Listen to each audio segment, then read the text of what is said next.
వనదేవతల సన్నిధికి భక్తులు పెద్ద ఎత్తున తరలి వస్తున్నారు. ఈ నెల 28 నుంచి మహాజాతర ప్రారంభమవుతుండగా అంతకుముందే భక్తుల తాకిడి పెరిగింది. రాష్ట్రం నలుమూలల నుంచి తరలి వచ్చిన భక్తులు జంపన్నవాగులో స్నానాలు ఆచరించి గద్దెల బాట పడుతున్నారు.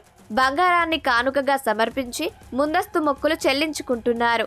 ఆలయం వద్ద చేపడుతున్న పనులపై సంతృప్తి వ్యక్తం చేస్తున్నారు. ఇదివరకు కన్నా ఇప్పుడు గద్దెలు కొంచెం మంచిగా చేస్తున్నారు. ఇంకా మెరుగయ్యే అవకాశాలు ఉన్నాయి, కానీ కొంచెం టైం డిలే ఉంది. తొందరగా చేయాలి అనుకుంటున్నాము. ఈసారి ముందుటి కన్నా కూడా ఈసారి కొంచెం జాతర బాగుంది. మన తెలంగాణ సపరేట్ స్టేట్ అయినప్పటి నుంచి జాతరకి జనాలు పెరగడం, ఆదరణ కూడా ఎక్కువైంది. ఇట్లే ప్రతి సంవత్సరం కూడా దీనికి ఎక్కువ నిధులు డెవలప్ చేస్తూ తెలంగాణ కూడా డెవలప్ అయ్యేలాగా చూడాలని చెప్పి కోరుకుంటున్నాం.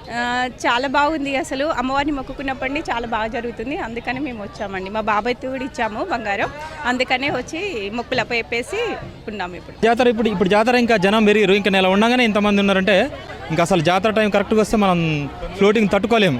ప్రతి 2 సంవత్సరాలకి మేము ఇక్కడికి వస్తాము. చాలా మేము నమ్ముతాము. మా ఎత్తు బంగారము ఇచ్చి మా కోరికలని నెరవేర్చుకుంటాము. నేను తెనాలి నుంచి వచ్చాను. చాలా బాగా అరేంజ్ చేశారు.